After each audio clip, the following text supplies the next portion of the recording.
نفذت القوة الصاروخية وسلاح الجو المسير في القوات المسلحة اليمنية بعون الله تعالى خلال 24 ساعة الماضية عملية عسكرية مشتركة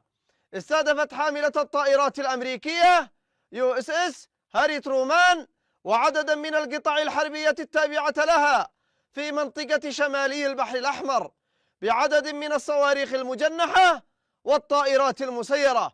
وقد استمرت عملية الاشتباك مع الحاملة والقطع التابعة لها 9 ساعات، ويعد هذا الاستهداف للحاملة هو الخامس منذ قدومها إلى البحر الأحمر، وقد حققت العملية أهدافها بنجاح بفضل الله.